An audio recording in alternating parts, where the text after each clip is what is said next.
Well, hello everyone and welcome to episode 4 of Mr. Lynn's workshop. Today we'll have an introduction to the newest project in the workshop, that is building aircraft wing spars for a couple of friends of mine.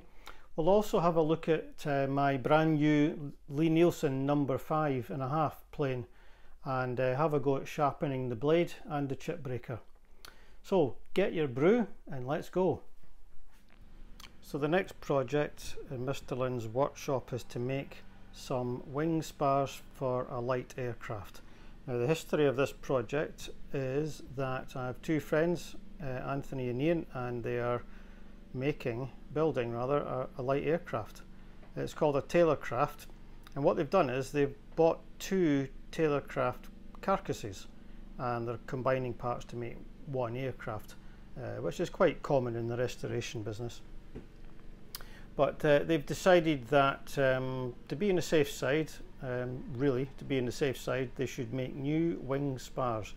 Now the spars are the long beams that run the full length of the wing. There's one in the front called the main spar and one at the rear called the rear spar. And for this aircraft, the spars are 5 meters long, so that's a total wingspan of over 10 meters. And Anthony came on Friday and delivered the two spars that you see in the top here, and that metal thing is a rib, come to that in a minute, and underneath the 4 long 5 meter pieces of Sitka spruce that we're going to turn into the new spars. Now I brought the old spars to use as patterns, but we can't. I'll come to that in a minute, but we'll start at this end of the spar and a little bit of a description. So this is the top side of the spar, that's the bottom side or the underside, and you can see this is the wingtip. It tapers towards the outer end, and that's the wingtip there. And as we move along, you can see a section here that's reinforced with some plywood that takes a strut that runs from the bottom of the fuselage up to the underside of the wing to support it. This is the rib I was just mentioning. It's just stamped out of metal sheet. It comes in 3 sections. There's a front piece there, the center section, the rear section, and they enclose the spar, so you can see they end up making these slots there and there. And if I use this piece of wood to demonstrate, this is not the spar, but it demonstrates that you can see the spar comes through the slot like that, and the rear section as well. And so with lots of these ribs and the two spars, you can make a very strong structure indeed. Now, when we were examining these spars on Friday, we noticed a couple of things. One is that here's a repair. If you look there, you can see a sloping line. That's called a scarf joint, reinforced by some plywood pieces, one in the top and one in the bottom there. And you can see that the front spar, the front wood of this spar is a different colour than this rear section. So this has been a repair at some point of this rear spar. Underneath there you can see the main spar for the same wing. And this section here has a large rebate cut into it, and then some pieces of plywood to make a sandwich, and that helps to reinforce where these holes go. Those take the actual brackets that hold the aircraft to the fuselage. Now when we were measuring these on Saturday, as it turns out, we found out that the rear spar is not the same length as the front spar, and it should be. And we came to the conclusion that this repair had been done wrong. Now this is only one wing and we've got 4 of them, so we can't start any work yet because we need some good quality spars to use as patterns. So they have to measure up and they have to be pretty much according to the plans, the regulations and the tolerances in order for the wing to work properly. So what Anthony and Ian are going to do is to dismantle one of the other wings and try and get some pristine spars that they can use as patterns. And once they bring that to me, then we can further our plans to get this work done. Now we're not just going to dive straight in and make these, no. We're going to plan it as carefully as we can, and one of the reasons is that it has to be done right. It's aircraft wings and they have to be done right. Another not insignificant reason is that the wood we're making these out of is Sitka spruce, and you can see it's sandwiched under there. There's 4 lengths of that, each about 5 meters long, and they are extremely straight pieces of wood. They're very clear, there's no defects, they're quarter sawn, they're extremely difficult to get. Anthony and Ian had to pay a lot of money to get these, I think from a yacht manufacturer who's used to getting these to laminate for masts. So we just have to be careful that we do this correctly, that we've got a very robust rechecked and double checked plan before we start cutting anything, because there isn't going to be any more of this wood. So from my point of view, I need to get cracking with sharpening my tools, so that's what I'm going to do next. Okay, what I've got here is a brand new Lie Nielsen number 5.5 plane. I've taken it out the box, but I haven't touched it, I haven't fettled it, I haven't sharpened the blade or anything. Now, Lie Nielsen say that this plane will cut straight out the box, so let's put that to the test. Right, okay, what I've put in the vise here is a piece of hard maple. It's rough sawn in this top edge, so that if this is going to be a good test, this is quite hard, so if this plane cuts this straight out the box, it'll be very impressive, won't it? Let's give it a go. Now, I've taken the liberty of presetting the blade, so it might not cut, I might have to advance it slightly. There's a little bit of skipping over the crests of the saw marks. Touch more cut. There we go, it's skipping. And we'll just keep going. It is cutting, isn't it? A bit more force.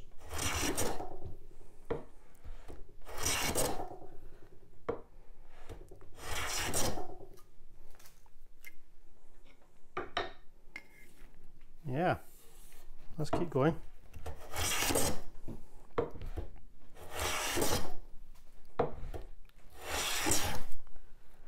Nice.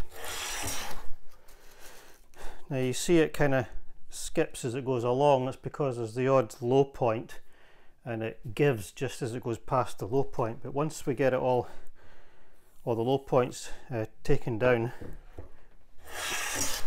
we should get a nice smooth shaving.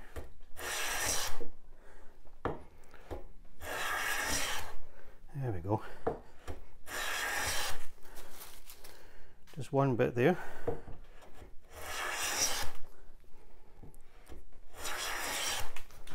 And now I think we're going to get a full shaving out of this one.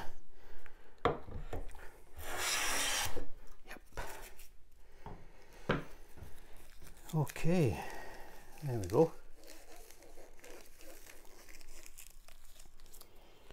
Full length shaving of rock hard maple.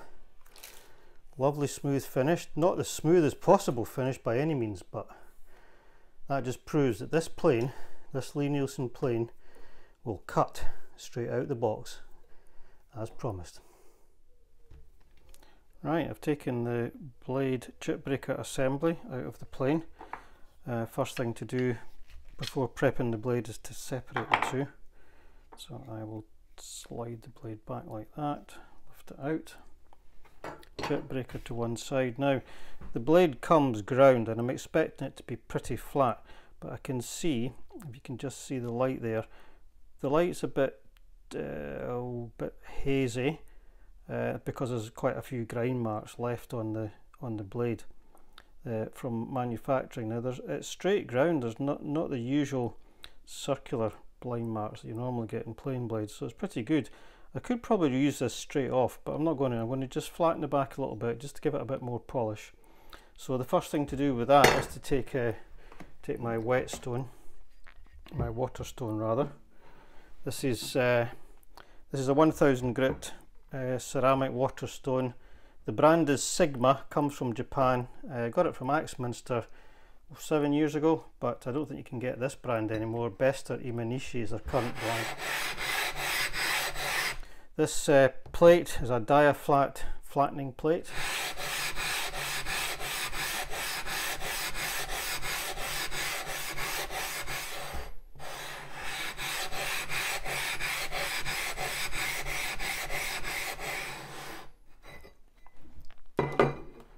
That's just to ensure that we get a flat edge. Now, one of the important things here is to keep your hands dry. So what I'm going to do before I do anything else is to attach this little magnet to the front of the blade, just to give me something to grip on. And I'll get my water ready. I find this is a more efficient way of doing it. Now what I'm going to do is just work the blade backwards and forwards, applying quite a lot of pressure near the edge. I'm moving the edge of the blade into the stone by about 10 millimeters, and then working it backwards and forwards, moving it off the stone by about 10 millimeters. Now this is David Chal's flattening method, and you can get more information on this by buying his Sharpening DVD. Very good DVD. Basically the same principles that we were all taught on his tool tuning course. I went on that one in 2005. Now that should be enough. Let's give that a wipe. Let's see what we've done. Okay, that looks pretty good. I can see right at the edge, that's wetness there, but right at the edge I've replaced the scratch marks. I've got some horizontal scratch marks going right to the edge. So now I'm going to change tack in a minute.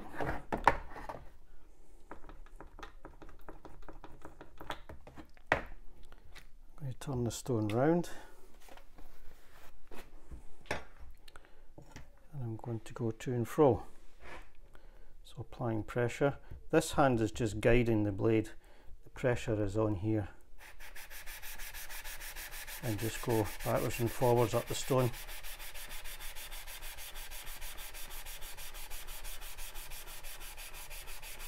Again, about 10 mil on to 10 mil off.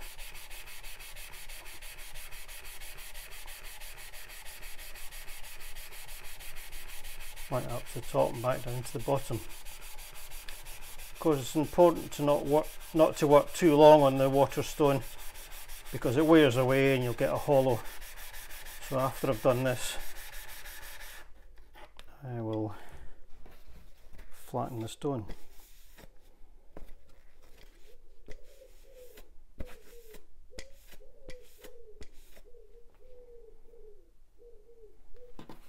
Give it a try. There we go.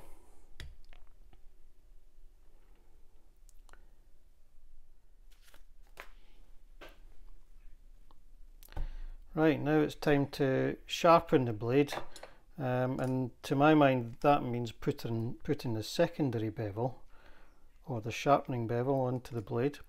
So I'm using this Veritas honing guide, which I quite like, and I've got it set on the number 2 setting, which means for the blade protrusion length I'm using the yellow markings on this device here. However, I've set this marker on the red 45 degree mark because it's somewhere between the 30 and 35 degree mark, and I want 33 degrees. So this red mark seems to be about 33 degrees. So it's just an example of using the tools you have to achieve what you want. So we'll slide that on, not quite fully in yet. Just give it a briefest of a little bit tightening just to hold it in place. Then I'm going to slide the blade in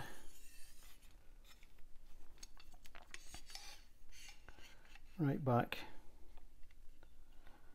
and just nip it up slightly so it doesn't fall out. So the blade needs to be centered underneath the knurled knob, more or less, which it is there. Then when I turn it over, I can just use the depth adjuster. A little bit fiddly, but use that to try and get it square. So that's good there.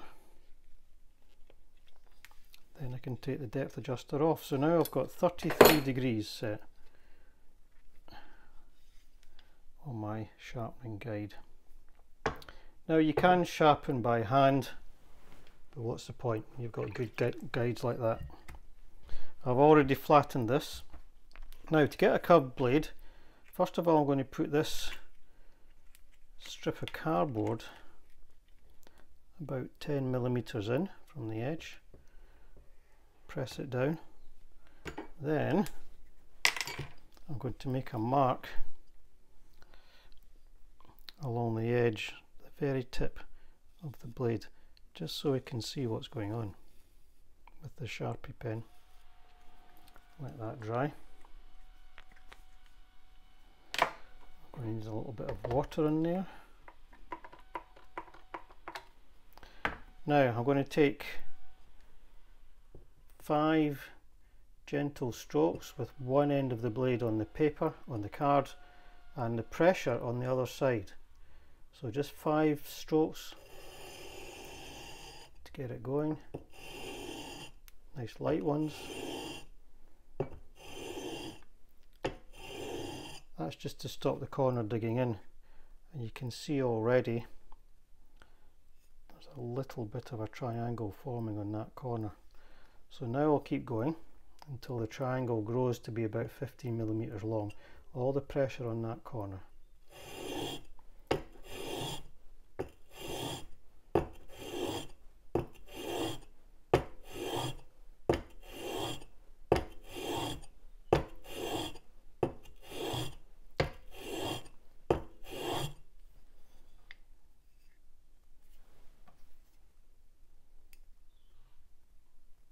That's about there. That was about 15 strokes there. So now I'll move the card to the other side. Use a bit of water to help it stick.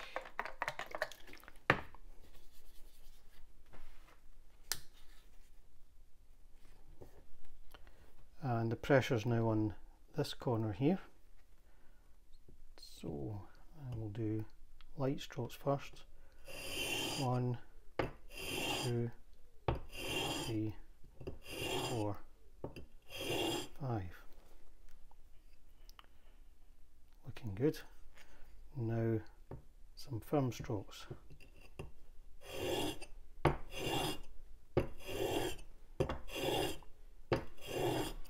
Now if you keep all the pressure on this side, the card shouldn't move and it shouldn't destroy very much, but it is sacrificial to a certain extent.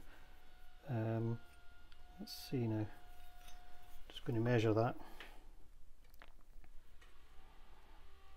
That's a bit 15. Yeah, it needs a bit more. Another couple. I want them to be fairly even.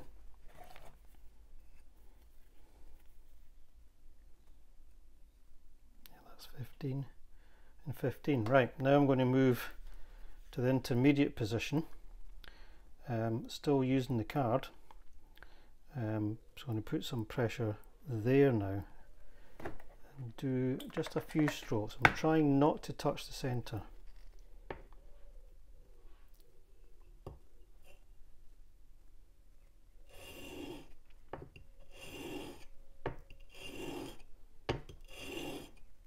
Swap it over.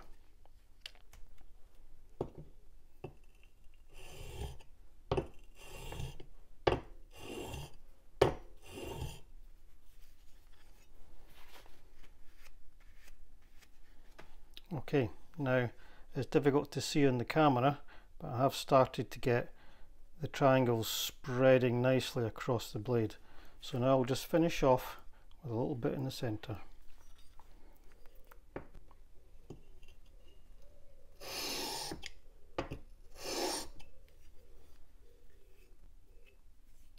Good. Now I'm just going to try and blend them all together.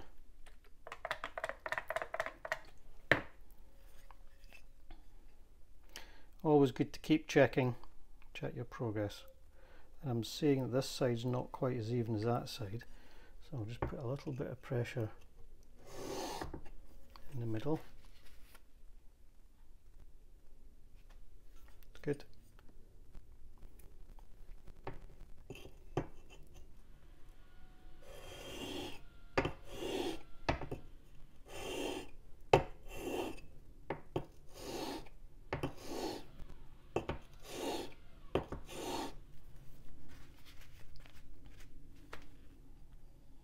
Good, I'm happy with that, and I can feel a wire edge all the way along. So the next thing to do is to move that stone out of the way, get out the 10,000 grit Sigma stone. Now to get, that was at 33 degrees, to get the angle up to 35 degrees, I just move this little control here, which is quite tough to move,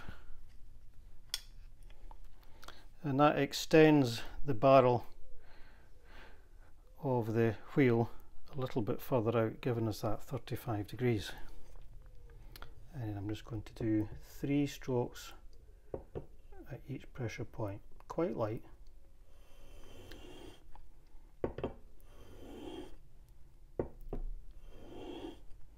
On the other side.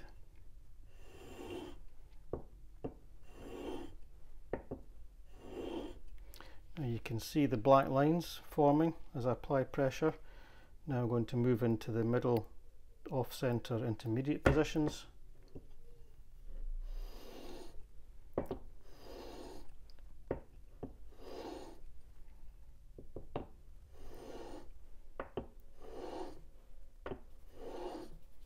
Okay, that's quite good.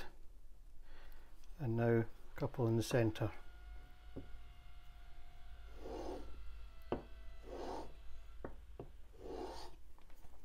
Okay.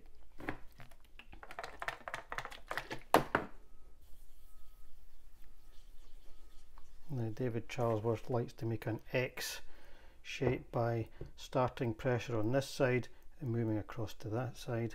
So I'll have a go at that as well.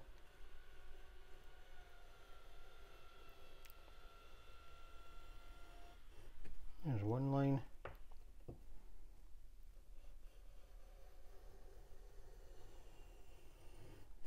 And the other line. Good. Right, that's our curve. It's reasonable. Not 100% happy with that, but it will do for starters. As I sharpen that over time, it'll improve.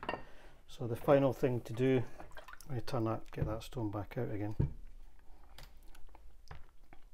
is to do the ruler trick, and that means taking the blade out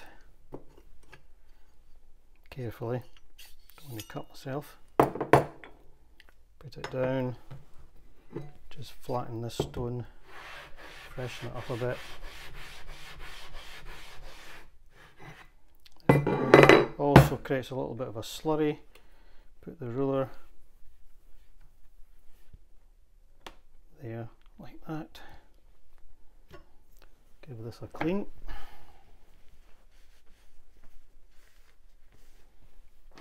Still got that wire edge. Now I want to get rid of the wire edge, so I'm just going to pull the blade onto the stone, and you can see it come off along there. Make sure I've got it all. Yeah, there's a little bit more there. Clean it away.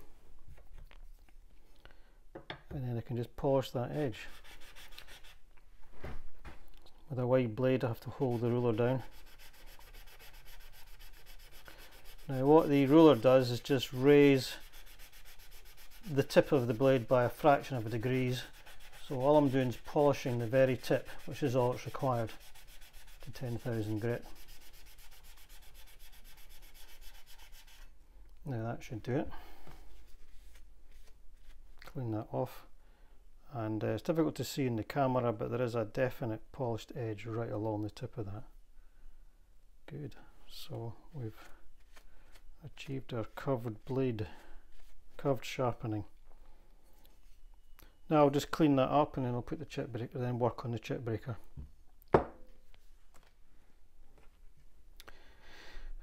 Okay, so now we come to sharpening the chip breaker. Now the first thing to note is that we want this edge right along the extreme tip of the underside of this chip breaker to be a really tight contact with the back of the blade, just to stop shavings getting underneath. So we do this by taking the coarse stone, the 1000 grit stone, or medium stone rather, and I've set up this little strip of wood on a bit of card so that the surface of this wood is 3 millimeters lower than the surface of the stone. This has the effect of just tipping the chip breaker, so we're going to just polish that extreme edge there. So we'll start off with a little bit of water just there, like that, and I've marked it up with a little bit of black felt pen just so we can see progress, and all I'm going to do is rub it backwards and forwards like that.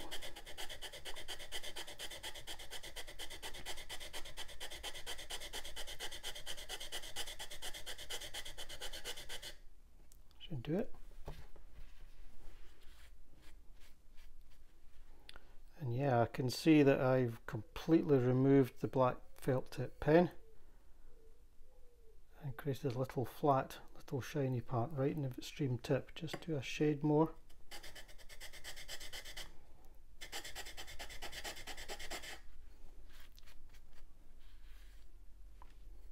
Yeah, that looks good. Now we'll work on this side. Okay, now I've mounted the chip breaker into the sharpening jig again, and I've set the depth adjuster at yellow 30 degrees. Now in David Charlesworth's video he says to use 45 degrees, but he also says for these Lie Nielsen chip breakers 30 degrees is good as well. So I haven't done 30 degrees before, so just as an experiment I'm going to try that. The idea is just to sharpen the very tip as if it was a blade. So just a few strokes backwards and forwards.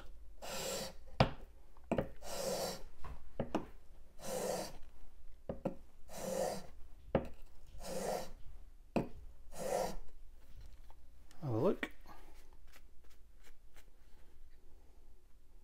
Yeah, that's very nice. There's just a nice polish at the front there. Just keep going, do a few more.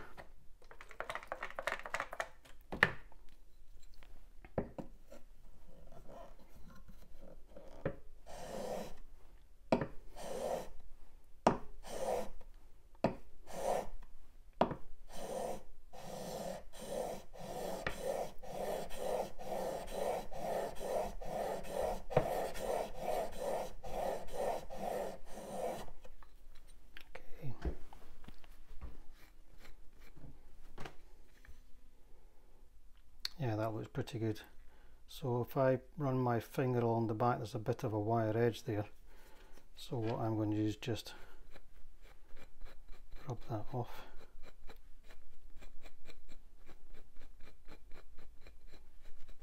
A little bit light stropping this, but in a coarse fashion. Yeah, and that's it basically. David recommends polishing that edge, but I haven't got any polish at the minute, so I'm not going to do that. So the next thing is to put them back together into the plane and test them out. Okay, so I'm just going to reinsert the blade into the plane and then see how well it cuts. Now I'm being much more careful now. Putting the blade in, don't want to ding that edge that I've just sharpened. Cap iron on. Hold it all together. Last words. That's probably a bit tight, but slacken that off at some point. Now just going to get the blade to come through.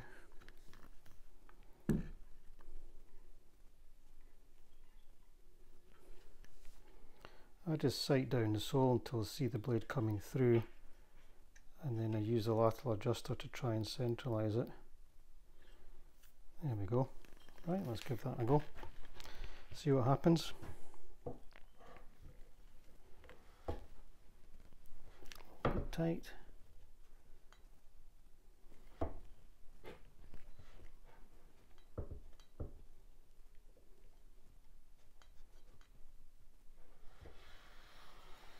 Right, so it's not cutting. I'll just advance the blade. Now it's cutting.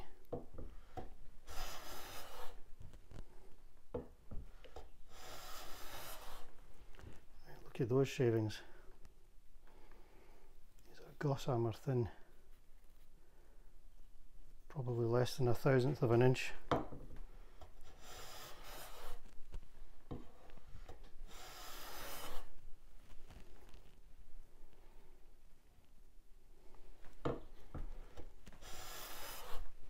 beautifully sharpened.